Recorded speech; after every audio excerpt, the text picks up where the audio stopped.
Okay. Hello, everybody. I know that we've got a few participants here already. More people are going to join as time goes on. Thank you all so much for being here. My name is Sarah Allen, and I am the manager of online programs and adult day program at Kerby Centre at Unison. We have today with us Sandra Scott from Caregivers Alberta. Sandra is the Program Development Assistant with Caregivers Alberta, and she has graciously given us some of her time today so she can come and talk to us about the importance of managing caregiver conflict and different things like that. So please join me, even though I can't hear you clapping. I know in my heart you're clapping with me. A big welcome for Sandra Scott. Thank you. Thank you. I really appreciate it. So welcome everybody, and I am excited to be here. And if you don't mind, I think I'll just bring up our slides and jump right in. I do have time in the session where I will just stop for questions because instead of waiting to right to the end, I got a couple activities for us to do. So before we jump into activities, I'll say, hey, any questions before we jump into this activity? Put your questions in the chat or in the question and answer section, and our wonderful co-host here will make sure I don't miss them. Okay? Excellent. So I'm going to get our slides up and running. That's my role. I host and I'm support. So I'm Yes, here if thank you. anybody needs me. All righty. And of course, there we go. It's giving me trouble already.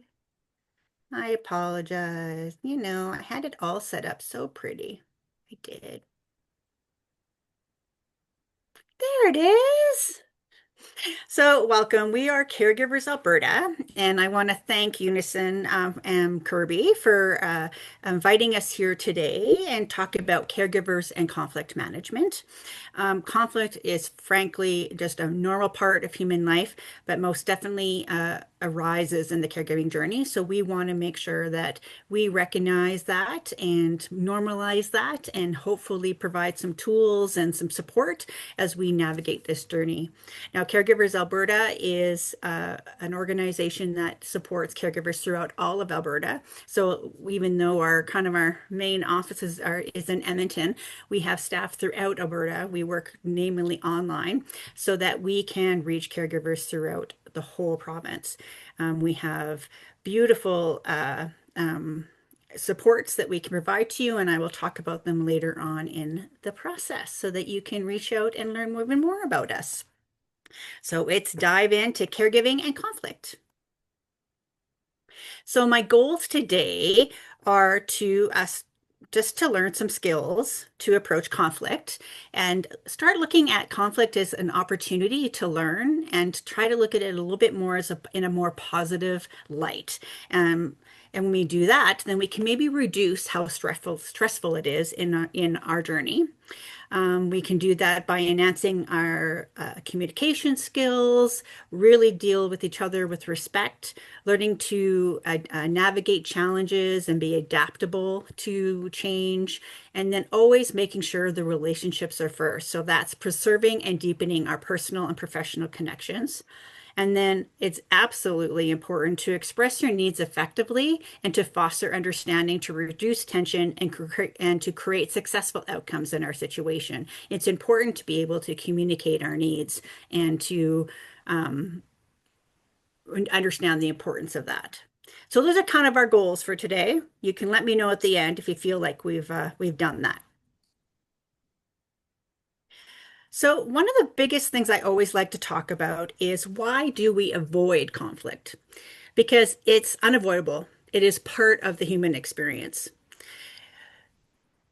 Our thoughts, our beliefs can often contrast with our partners, our colleagues, our family, and when we have those conflict, it can cause so much stress and grief, and we can really almost paralyze us in being able to move forward. But if we can deal with our conflict just in a different way, then we can actually learn from that conflict and even maybe grow in our relationships.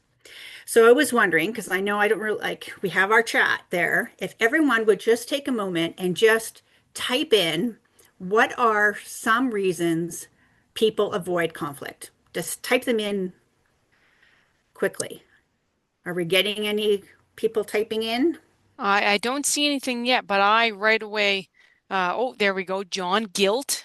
John says guilt. That's a really Yes. good one. Yep. Yeah. Matt says to avoid hurting people's feelings. Yes. That would be one reason why we avoid conflict. Absolutely. Yeah, we're Canadians. We're polite, Yeah. right? Very polite. Right. Um, I'm not seeing anything else. That's okay. Well, Hmm. one of the items that I always think is the main reason why people, those are all really excellent because I think that's what we're trying to show is that there's many different reasons. Different people have come to conflict in different ways, and they avoid conflict for different reasons. But I kind of feel like they all kind of go under one umbrella of fear. We're a fear of disconnection. So, like Matt said, I'm afraid I'm going to hurt somebody's feelings. Well, then I might disconnect from them, or they might fear being judged. So, if we can take that fear of disconnection and that fear of being judged away from conflict, then we can approach it much differently. So, I'm hoping that we can do that in the next slide. So, one way we can do that is by normalizing conflict. Like I said in the last slide, normalize conflict is just part of our everyday experiences. And some in the caregiving journey, others may not be able to accept that the person is actually has an illness or a disability or that they're aging or that their memory is, they may not believe that that's happening. They might be in denial about that. Some family members may resent the lack of help from other family members. It's just kind of a part of life. It's never equal. The caregiving journey is usually not equal among the caregiving team, and there could be resentment, especially if there isn't communication. And then there may be disagreements on and about decisions about what should be happening in that journey, whether it's finances, care. So, how do we normalize this challenge so that we can not let it become so stressful? And number one, Ray, is to make sure that we just recognize that it's normal, that it's not something to avoid, that we are willing to go into these conversations. Because going into a conversation or addressing a conflict right away is going to be much easier than if you've put it off. I don't want to deal with that conflict. Don't want to deal with that conflict. And then it's become such a big thing to deal with, right? There could be a lot more resentment. There could be the consequence of not dealing with it might be bigger, right? Hmm. So trying to look at it a little different. Facing conflict can actually develop and deepen our relationships with people. When you go through something and you overcome, you can actually become much closer. Hmm. I When think you, sorry, go Sorry, ahead. Sandra. Yeah. I'm just interject. I'm so sorry, Yeah. but I Yeah. too think that it's important to make sure it's constructive, right? Like Yes. you don't feel like, somebody's picking on you. Like we're giving constructive criticism and having like a constructive conversation. I think that's huge too. Yeah, excellent. And we will try dive deeper into that in just a little bit because you're totally right. This is normalizing this kind of conflict is under the expectation that both people are coming in it in a healthy way, and that the messages that are being received and sent are going back and forth in a adaptive way. Um, but if we try to approach a conversation looking that we can actually connect more instead of disconnect, and then we can actually, and we're not in a place of judging, then we can actually reduce misunderstanding and we can come up with solution. So the goal is to accept conflict and to understand that we can learn through these uncomfortable feelings. And it is really important to just recognize that it's normal and not to avoid it. That's kind of what this slide's about.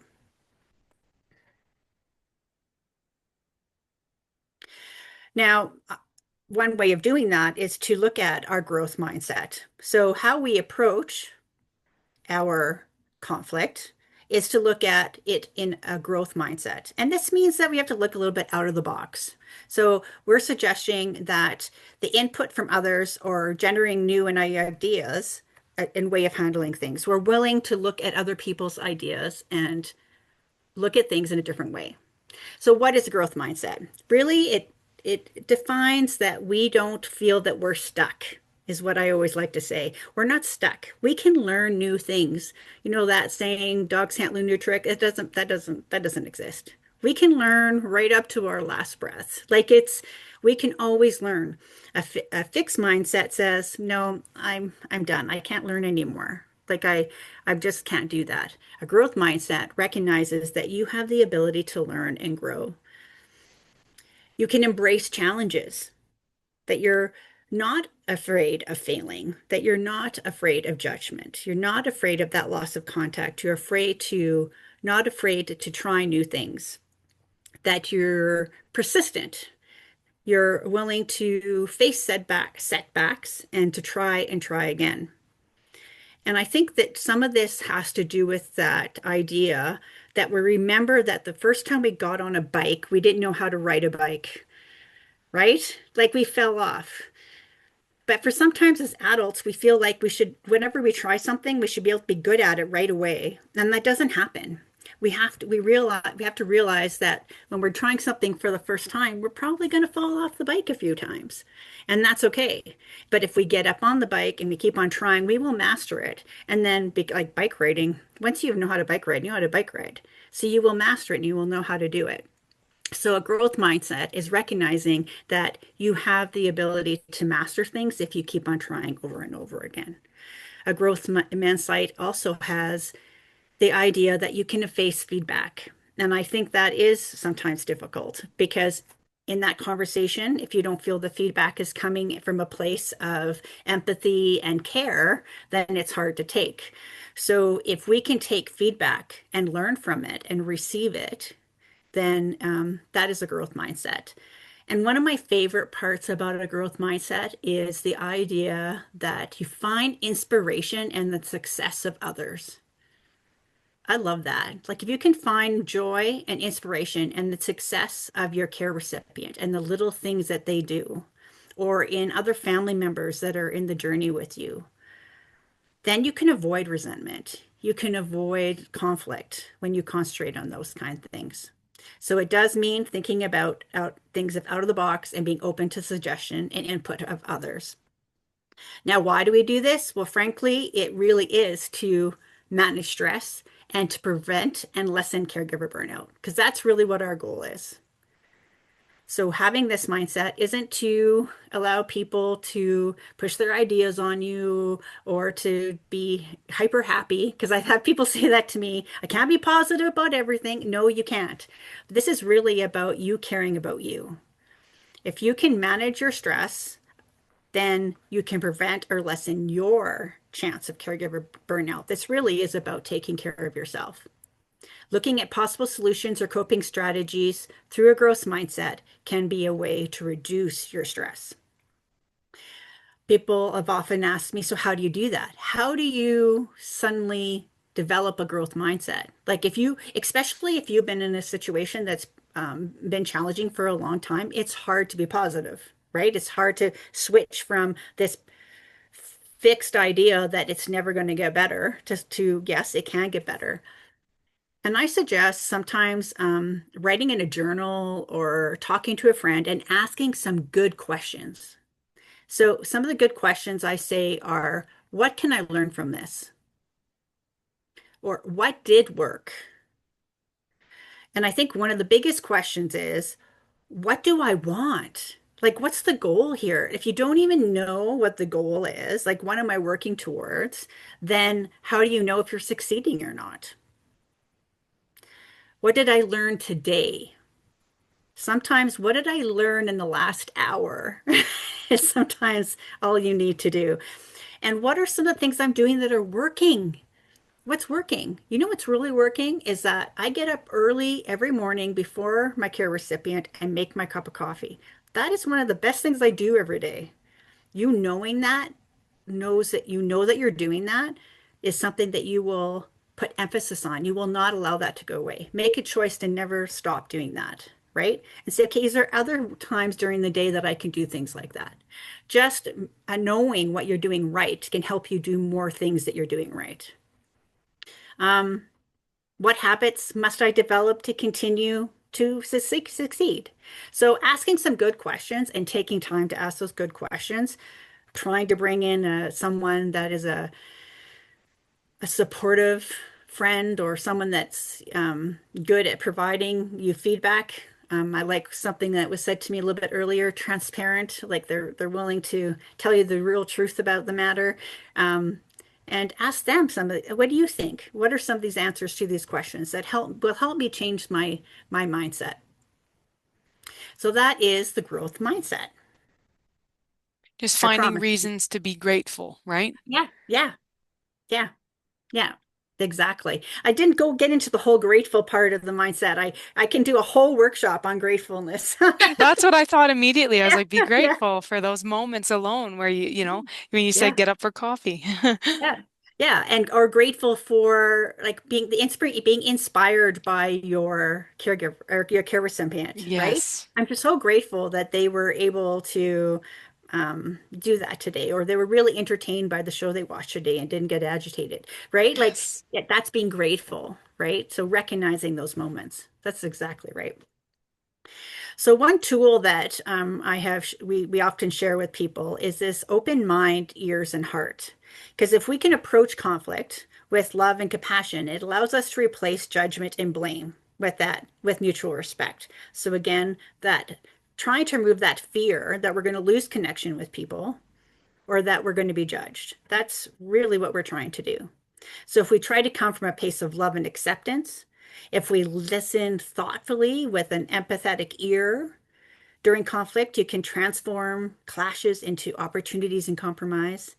And remember that conflict is frequently motivated by unspoken needs. So when I think of the open mind, it is when in conflict with someone, consider that each of us likely has a reason for thinking and the feeling we do, and accept that you have no power to change their mind. That's not the goal. That should not be the goal of the conversation. So when we do this, this helps you approach your disagreement in a different way, right? I can have a steady voice. I can be a willingness to compromise because I understand where I'm coming from. I understand why I think and feel. I don't understand why you think and feel. My goal is to understand that. So it's having an open mind that people have good reasons for the reason they think and feel, just as good as yours, even if you don't understand them. The open ear is to listen.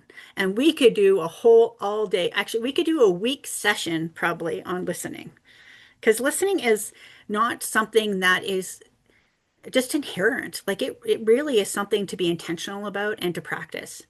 If you listen thoughtfully with an empathetic ear, and we could define empathy and um, we could spend a whole session talking about empathy probably too. But empathy is just willing to understand and to feel and where understand and feel how someone else is in that moment with that conflict or with that discussion. But if you can listen to them, truly listen, you can transform a conflict into an opportunity to compromise.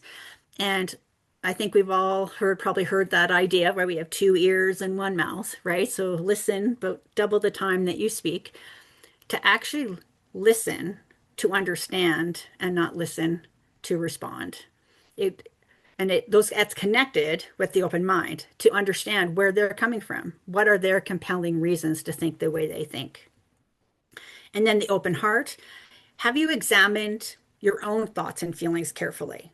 Because this is that last point on our slide. Conflict is frequently motivated by unspoken needs that are not being met. And when those values or needs are kind of hit up against, we become confrontational. We have our attitudes and just pop up. We can become aggressive. And we're like, I don't know. I don't know of you, but I've had that. Like you've had a conversation with somebody and you're getting like irked, like you're just upset and you're responding and you're like, why am I responding like this? And it's because it's hit something. Like it's hit something that is of value to you. It's an unspoken need.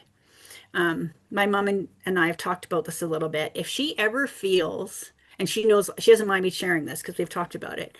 If she ever feels like you're in any way telling her that she's not smart, that or that you're smarter than her, like it's she needs to feel smart. She needs to feel smart because there's a lot of times in her life when she was told she wasn't. So if she feels like you're telling her she's not smart, her attitude changes and she's not really open for the conversation. So I'm her daughter, so I am very careful to not ever come across that way because it's not a weakness in her or anything. It's because I love her and I understand that's something about who she is and I don't want her to feel that way. I I love want that, Sandra. the conversation's got to be good, go well, right? So That's such a good like when somebody gets frustrated like that. Yeah, I think that I love that. I love that example. awesome. Sorry, I No, keep it's great. I'm interjecting. so glad you like it. It just Okay. makes me all warm inside. So, we're going to talk about some important conversation aspects of conversation and communication, and then we're going to have a little activity because I think I've been talking a lot. So, the important aspects of communication is one of the most important things. It's the mutual activity, right?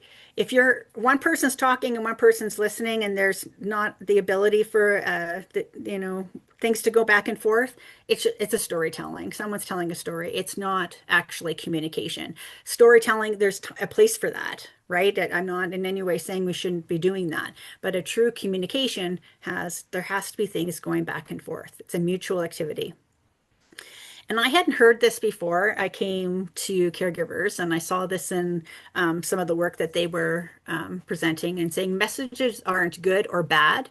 And I thought that is such a good way of saying it. It's effective or ineffective because I could say the same sentence one day and then the same sentence another day, and one day it is totally received as effective and gets the message across, and then the next day be ineffective and hurt someone's feelings. So it's not the words, it's not anything like that. It's just that is it getting that communicate that what I want to communicate across? Is it effective or ineffective? And I really like that. It's try to get away from that good or bad or ugly. It's just Mhm. ineffective or ineffective for this conversation, for this moment. Communication takes time. I love this one too because I think this has to do with process time too and different personalities. I see this in my own life. I will bring an idea or something I have three grown children. All of them process way more than I do. Like I think we got this organized. I got all the plans. I got the details. I know what we're going to do. I go and take it to them and they're like, yeah, this is a really good start of a conversation. And I'm so frustrated. I think it's done. Right? But it takes more time because I've been thinking about it probably for the last 3 weeks as I was thinking about it and planning it. And when I brought it to them, that's the first time they've heard of it. They haven't had the benefit of all that time of me thinking about it, ruminating about it. So now there's going to take more time to communicate all those things that was thinking about for the last 3 weeks.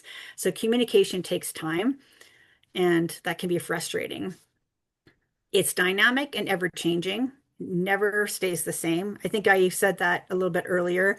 That example about how you can say one thing one day and then the next day say the exact same thing and it be taken completely different. So we're going to dive into this a little bit more in the next slide, but it's part of our activity. But what are all the things that impact our conversation and our communication? There's a lot more than just the words that are coming out of my mouth, right? Or even the tone. It's context, it's availability, it's like we mentioned, time, power dynamics. I might have a conversation between me and my boss is a little bit different than me and a coworker, right? Like just a little bit. Depends because my boss is pretty cool, but it's an example. Um, there's also like in the next point, we have the nonverbal communication. Are we eye to eye? Am I looking forward and leaning forward into it? Do I have an open stance or a closed stance? Those kind of things are really important. And words can be unkind or unkind just on how their tone is, or the person's rolling their eyes when they're saying it, or their facial expression that goes along with it. I always like to mention at this too is this example of halt. I don't know if you guys have heard about it. I talked about it a lot when I worked at Caria, but when you approach a conversation, if you are hungry, if you are angry, if you are lonely, or you were tired, so that's halt, HALT, you are probably not in a place to be able to have a deep conversation where you, especially if the conversation is highly emotional or bumps up to a value or a conflict or something that um, an unexpressed need, like we talked about in the last slide. So my example of that too is again my mother. My mother lives with me, so that's one reason why I have all these examples with my mother. But she likes to like I work during the day. I love it. It's great, but I don't sleep well at night. So I ruminate a lot. So the last hour before I go to bed, I really like try to shut down my brain, no big conversations, don't do big things. But she's got this habit like every night at 10 o'clock, she's like, oh, I forgot I have to talk to you about this. And it's a huge conversation. And so we end up having, like, when we first moved in together, we were fighting every night because I was just not in this. And I finally said, okay, wait a minute. I think I know what's happening here.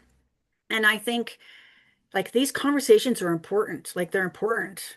And I think I'm frustrated because I'm too tired to have them. Like, and I need to shut my brain down so I don't think all night. And you bring up this conversation, and then I'm frustrated and resent you because now I'm going to think about it all night. So instead, when you bring a conversation to me, I'm going to probably push back and say, hey, can we talk about this tomorrow at 6? Like right after dinner. I promise we'll talk about it, but that time for work for you. And we'll work out a time to talk about it together. And she's like, oh, I didn't realize it was so upsetting. Like, so but I mean, I had to take ownership of that and say, you know, and now she doesn't bring up conversations at 10 o'clock at night. She might say, oh, I forgot to talk to you about this. Can we book a time to talk about it? Because she knows like not a good time for me to talk about it. But it's an example about understanding that there's certain times you're just not going to be open to a conversation and being willing to say, hey, um, we need to book a different time to talk about this. The important part is to follow through and have the conversation because if the person doesn't trust that you're going to come back and have the conversation with them again, they're probably not going to be open to booking a time with you because they think you're just avoiding it, right? So I've been chatting, I've been talking, doing a lot of talking. So I have a little activity. I want you to think about um, this the activity of communication because we talked about it's a lot more than just the words. So right here on the slides we have what we call the iceberg, and on this iceberg we can see on the top, and that is all of those things that we see when we're having a conversation. You can see my face, you can see that I'm got a nice smile on my face, I'm trying to look straight at you. My words are have a certain tone. My body language is leaning forward. I'm open. And I'm a big talker with my hands. So lots of gestures, and I hope that they're friendly and not intrusive. But what's going on underneath, right? We talked about those un, unknown needs, like we don't understand what the person's wants and needs are. But there's a whole bunch of others about beliefs and values and biases and prejudice experiences like trauma. If anyone's had any trauma in the past, how could that be impacting? Fears, and then unresolved feelings, especially in a particular relationship. There's lots of things that are going on below the surfaces. One thing that's not it's mentioned here is culture, right? Like if there's certain things that are in communication that are acceptable or maybe not acceptable in certain cultures, and that would influence the communication. So my question is to you, and if you don't mind trying to share and chat, I know I'm asking you to work a little bit, is how can you clarify the message sent and received are the same, is being received? Because like when it's being impacted by all those things, maybe it's not. What are some things that we could do? I ask for reassurance. I ask for the person, like, do you know what I mean? Or do you understand? And if it's through text, say, you know. I do that a lot. Yeah, yeah, Um, no, John says, ask kindly. Did that make sense? yeah. Like, yeah, asking kindly, that's huge. I agree because it can, like we talked about tone, you talked about tone, Sandra, where it's like it comes off different. The same words can mean something different. Did that make sense versus did that make sense? Yeah, Ah, two yeah. totally separate, questions. Hmm. Totally hear you. This would also be a time to ask any other questions you might have, because I have talked about a lot of things. So if you have a question that you'd like to answer, I could totally be willing to do that as well. Oh, does anybody have any questions for Miss Sandra? I've got a list on my computer here, so I'm just looking to make sure I want to stay on topic as well. Yeah. I've got so many that I thought about before we started. But we'll see if anybody has any. And I knew near the end I asked a good one. I think that kind of revolves around conflict and communication. I asked, what advice do you have for caregivers, if any, that are dealing with family members who don't agree on like a care plan or their shared responsibilities? Yes, actually. It's funny because right at the end, I have this example where I would wanted us to kind of walk through about how would we deal with this. And it is exactly that situation Ah, because it is probably the one issue that happens. For example, let's say there's three siblings and they're taking care of dad and they have to figure out how to agree on how those caregiving duties are going to be split up. mm, And the having a goal of it being equal is just not going to happen. It's just not gonna. So letting that go, but then trying to figure out, okay, look at people's availability. So do we have people that are working full time? Do we have people that are retired? Do we have people working part time? Proximity. Do we have people who are living in town, people who don't living in town? Are people driving or drive, like you can drive there, or do they have to fly there to get there? So there's things like that. Financial. Some people are going to have more financial resources than other. So if you have three siblings and two are struggling financially and one isn't, it probably isn't fair to split it in three, right? So it's very, very difficult to have those conversations. But the earlier you have those conversations is the better. And we're going to dive that into a little bit more. And not having all of those conversations at once. Right? It's like it's work through this one step at a time. And we're going to talk about this more again too, but we're talking about families that have a lot going on.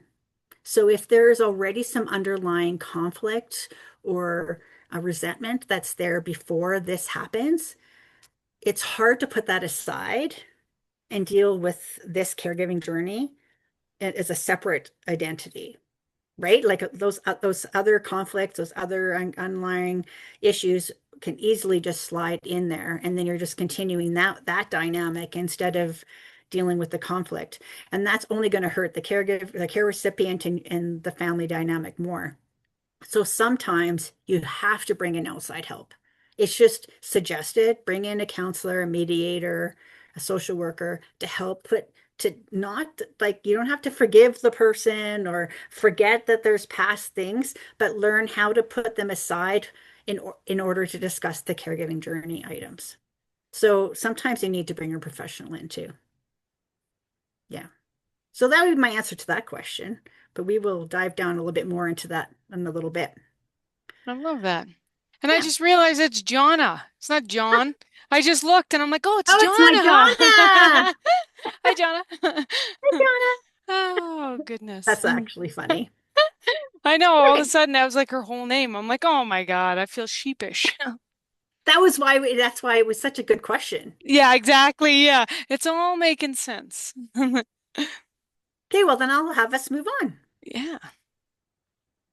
So now I'm going to move into some communication steps to avoid conflict in the caregiving journey because it is a special journey, right? It is a unique journey than just any other communication um, conversation that could be happening.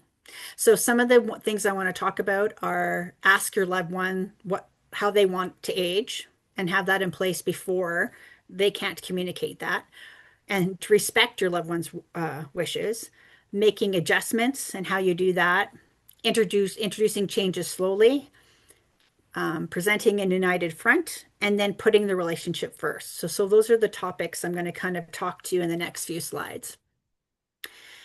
And I think asking your loved one how they want to age is one of those conversations that we probably put off, right? Especially in our Western society, we don't talk about that as much, right? We kind of avoid it. I know even with my own dad, I was like, I want to talk to you about this. He's like, no. It's like if he talked about it, he thought it was going to happen, right? It's just you don't talk about that. And I'm like, well, if we don't talk about that, I can't guarantee you that I'm going to do what you want and what you need. And I want to do that. So having those conversations and being willing to bring them up early on in the process. We talk in one of our other presentations about the caregiving, like the stages of caregiving. And in the first part, when you realize, okay, my care recipient, I am going to be a caregiver. I have someone I'm going to need to care for. This is the time when you should be asking them, what's your goal? What do you want to see? Because that is when you're getting them to think about it, but also they'll be able to tell you in a way that is effective and true to because they're healthy. They're healthier. And then do your best to respect your loved one's wishes.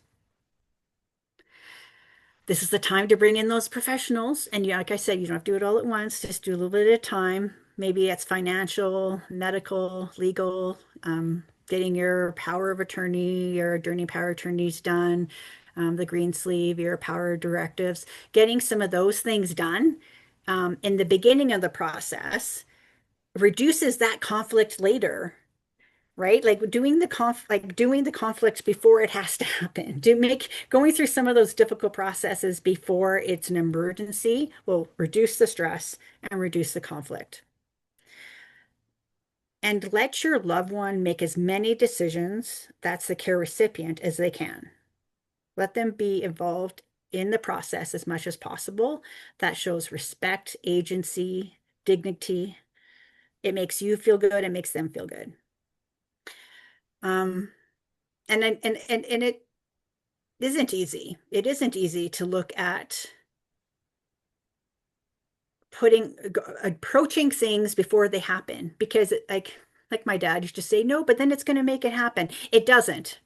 Hopefully it won't happen. Like you can say that. Like I hope this doesn't happen for a very long time. But if we put these paperwork together and put this stuff together, we have these conversations. I know what you want your funeral to look like. I know what's important. I know who you want there. Then I don't have to worry about it. It like that stress is gone. So this is a way to respect your loved one's wishes. And I think the second one is how do you care for your loved one and enable them to live the way they want for as long as possible without taking over their lives? So this is making adjustments. And I think back to like my grandmother, she had dementia, and my mom and my sister, and her sister took care of my aunt, took care of her. And my grandmother, I don't know, maybe it's all grandmothers. I don't know. She cooked, like she just cooked for everyone. Like it was like, did you eat? Did you eat? And so she was always wanting to cook. And she had seven kids, and each of those kids had like there was like 20 something grandchildren. So there was always people over, and she was always cooking. And when the dementia started to get difficult, she wanted to still be cooking and she couldn't cook anymore. It was becoming a danger. She would start something on the stove and walk away and forget to turn it off. So telling her she couldn't cook anymore was not going to be taken well. It was going to impact a way that she defined herself. Like she defined her care for us. Like if she wasn't able to do that anymore, it was going to really impact her. So my mom and my aunt sat down and they talked about how can we adjust making meals so that she's still involved in a way that makes her feel she's still taking care of us the way she's always taken care of us. So every mealtime, it was a lot more work at mealtime now. It was not just throwing something over for dinner anymore, but they had to find ways for grandmother to be involved, whether it was washing the lettuce and the carrots or whether it was getting the ice cream after meal. Like there was always something that she was involved with. And then through time, there was, oh, you're getting care. Like there were certain things that were just hers to do. And so making those adjustments to always make sure that she could be involved, even though sometimes it took more work, really did show her the dignity and respect that she deserved. And it actually created some of the most joyful times they really started to enjoy making meals together. It was the grandma and the two daughters really enjoyed that time. It actually they got way more connected over that time. So that's an example of just making adjustments to the your everyday life to in order to manage the person's change in physical and cognitive limitations, but allowing them to still follow through with their wishes. And yes, you might have to be creative about that. Yeah. Another example would be like I know that some seniors or individuals get frustrated about needing a wheelchair or scooter. They're like, we want to go for a walk, but I don't want to take the cane. I don't want to take it. And I'm like, well, if we take it, we can go all the way to the coffee shop 2 blocks away and have a coffee and sit down. If you don't take it, we will only make it to the mailbox and back. So it's giving them a choice. And it's funny how, oh, wait, I would really love to go all the way to the coffee shop. So maybe that's what we'll do. So it's trying to negotiate and make adjustments in order to make them safe. Yeah. So being willing to make those adjustments. And I love how I think I can't remember who said it though. I'm trying to remember, but how do you care for your parent and enable them to live the way they want for us as long as possible without taking over their lives? Yeah. And I know that's a quote from someone. So I'm going to try to figure out, I know it's on here. I got to figure out who that quote is and give them the respect they deserve for saying it. And one way to I think, yeah. So how do you convince dad to take the stroller, not stroller, the walker out instead? I don't want to use that walker. Um, Sometimes it's just about introducing things gradually, suggesting it. It might be time that we start using the walker. No, no, no. Okay, all right. So it's like putting little seeds in there. Um, and then explaining it like because they're adults even if they're starting to have some cognitive challenges, maybe they're misunderstanding some things, still to give them all the reasons. I'm worried about your safety, dad. I don't want you to fall, and I know you really enjoy going and picking out the mail every day, so I want to do everything I can to make sure you can continue doing that. It's an important part of your day. Well, yeah, okay. Well, do you mind, because I'm worried about you falling, that you just take the walker just to ensure that you don't fall? And then you can put the mail on the seat and then you can bring it in and and try to make it that it's their decision and give them time to process and think about the idea. Because sometimes they just need a little bit more time to think about it themselves. I think this comes up a lot with driving when individuals are suddenly faced with the idea that they might not be driving anymore. They may not get a choice to process it because a doctor might get involved. But if we can bring up the idea before it becomes a final decision from a doctor. So what do you think, Mom? Do you think maybe we should talk about if you should drive anymore before it's actually a real true issue to pull?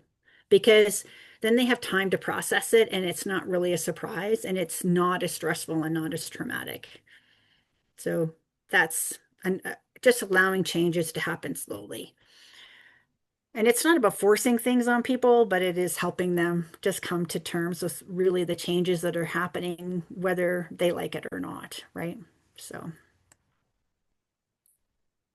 and presenting a united front, which can be very difficult with your caregiving team. It's say we have three siblings that they have to um, approach, mom or dad. And if they're disagreeing about it, there's no way you're going to get mom or dad on board. So there's strength in numbers, and it isn't about forcing them in or to um, what's what's the word?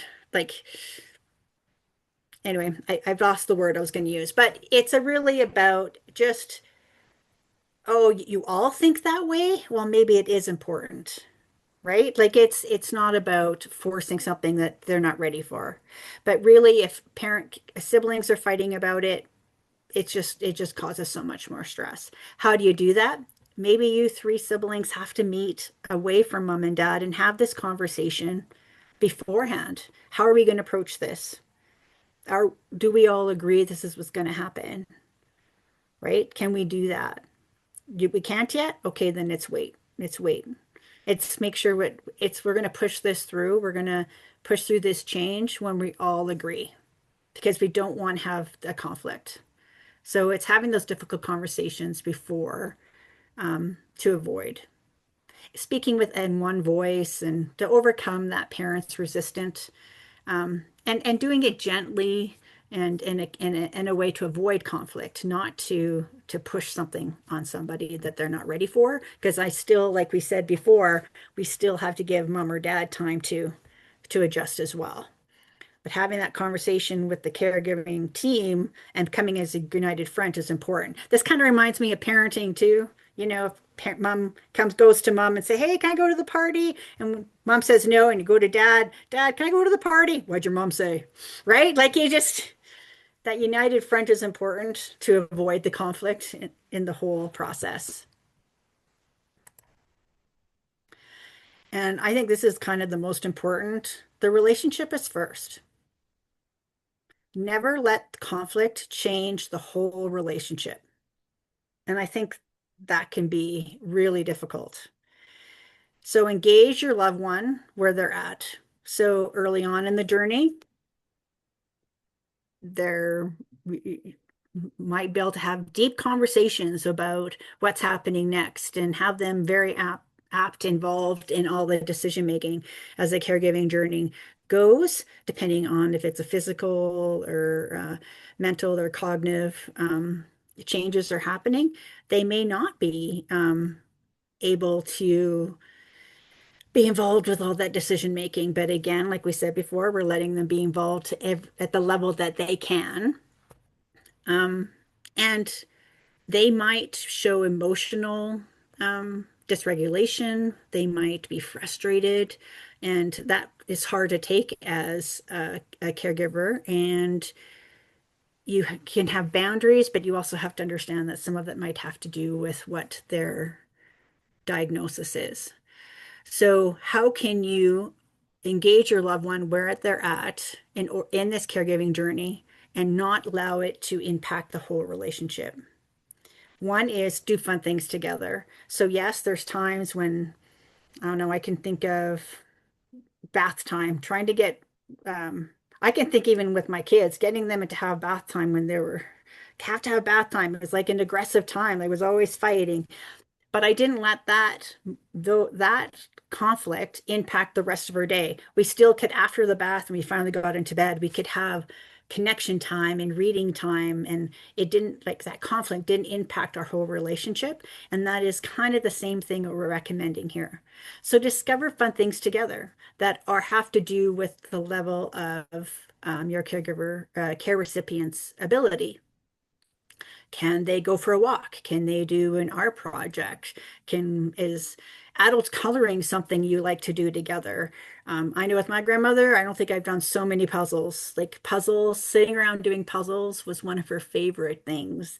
And I had a senior that I worked with that we played that game Sequence like all the time. It was like her favorite thing to do, and we would laugh. Oh, it was just I don't even how we laughed so much over the game Sequence, but we laughed so much.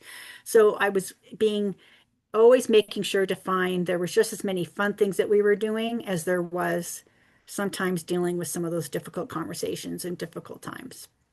Being a good listener. And I have found this one frustrating because I've had one person in my life that just tells the same story over and over and over and over and over again. And looking interested and caring can seem frustrating at times, but every time she tells the story, I look at her eyes and how excited she is telling that story, and I start responding to that. So it's not the words or the story that she's telling, but it's about how excited she is and her eyes and her facial emotions. And she's just like, so I get all excited. Just it could be a different story because it really is about how excited she is in telling that story and how passionate she is about that story than the fact that it's a story I've heard 100 times. Um, and I try to ask different questions. So hopefully the story will grow and not, and who knows if it's all true or not, but she's having fun. So it's just always trying to make sure that we find these fun, simple way things to do so we can boost our mood and build connection because there's enough things that are happening in the caregiving journey, resentment, being tired, things are happening that we don't know the answer to. Sometimes we always feel like we're looking for an answer for something. Um, so always trying to find the other side of that. Okay, what are the good things that are happening too? I kind of feel like we're talking about that gratitude thing again, right? So today we had to learn about how to clean a port and we had to figure out how to take this medication and it was frustrating. But we got to watch that really, really beautiful show on growing gardens, and I saw my care recipient smile and really enjoy it. And we talked about maybe planting flowers this summer. So like really trying to make sure that you're balancing out those. I read a little bit of a comment about, and I'm trying to remember who it's from as well too, that a diagnosis can feel like an unwelcome visitor, and that unwelcome visitor is just impacting everything, but it's okay to put them out on the porch and on the threshold and not invite them in once in a while. They don't have to be involved in every moment of the day. And so always trying to make sure that the relationship comes first and don't let the conflict become first or the challenge come first.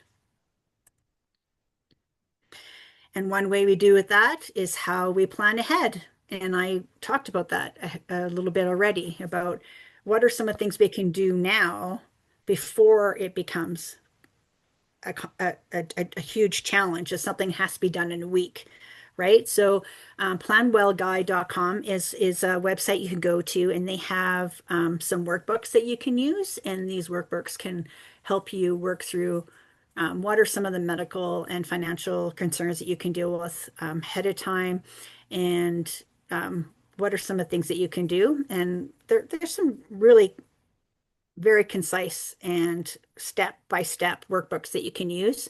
But really, it's about setting up meetings now with individuals, professionals, and decision makers, and working through some of those things now.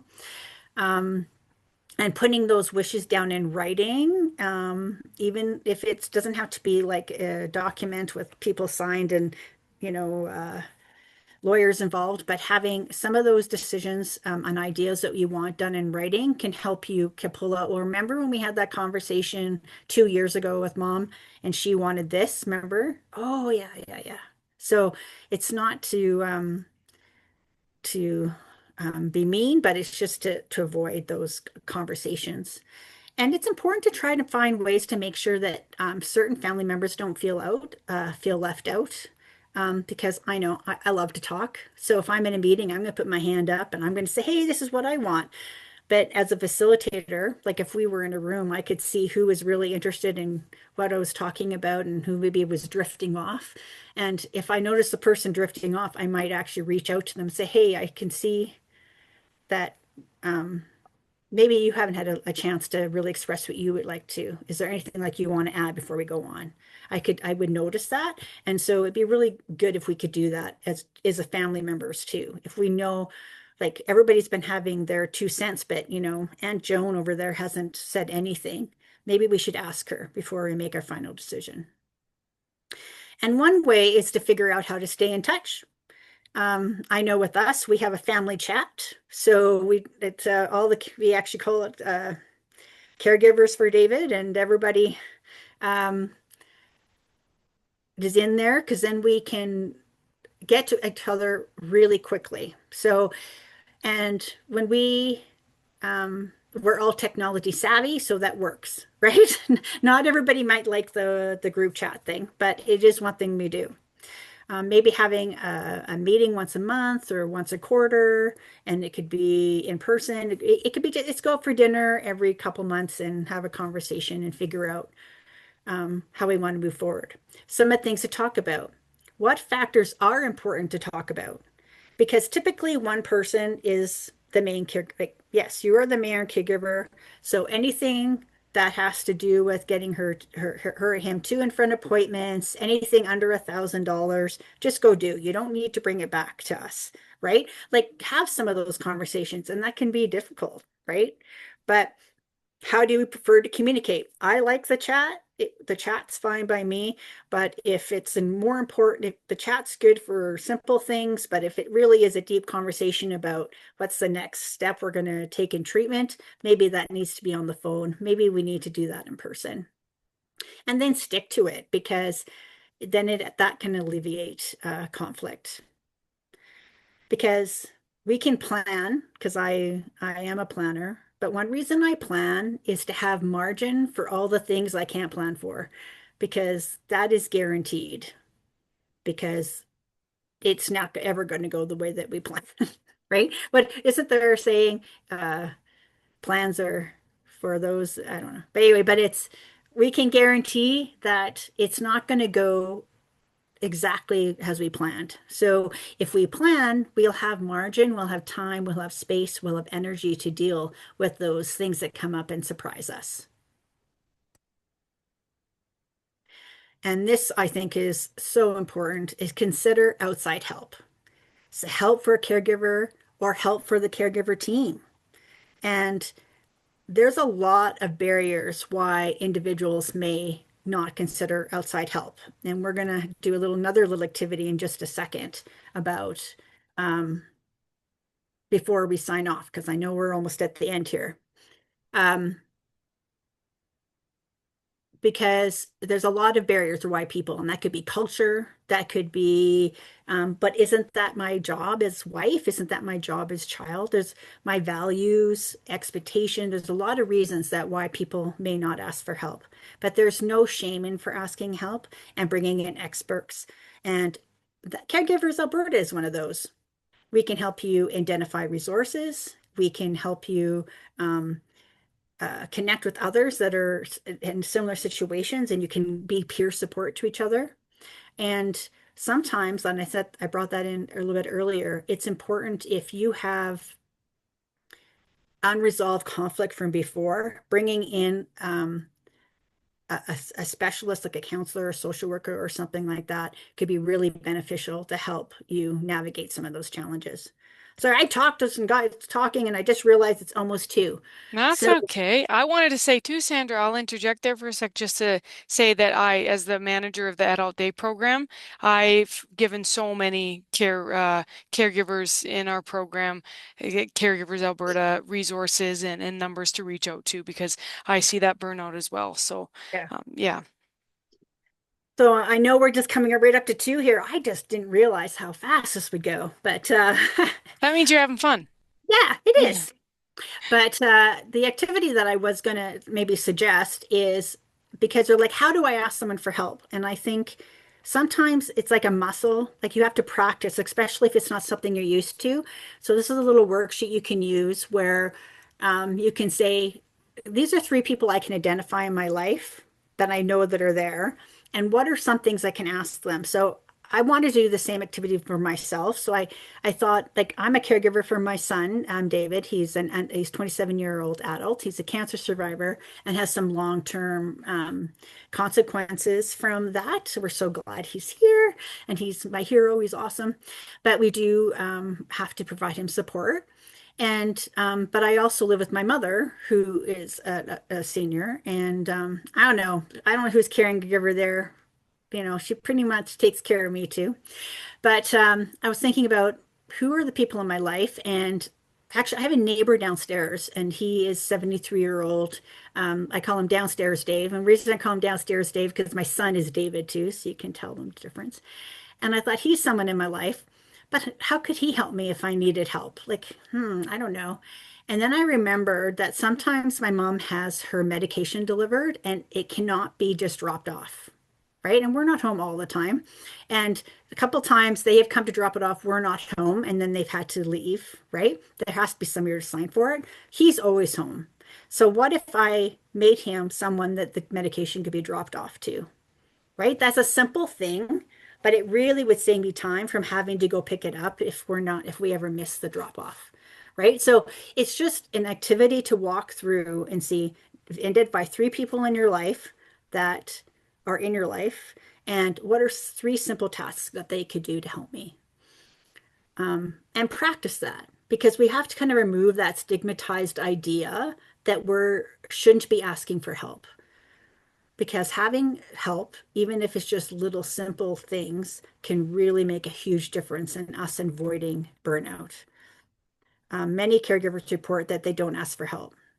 And sometimes that's because they've asked for help in the past and they've been refused. Sometimes it feels like asking help feels like failure.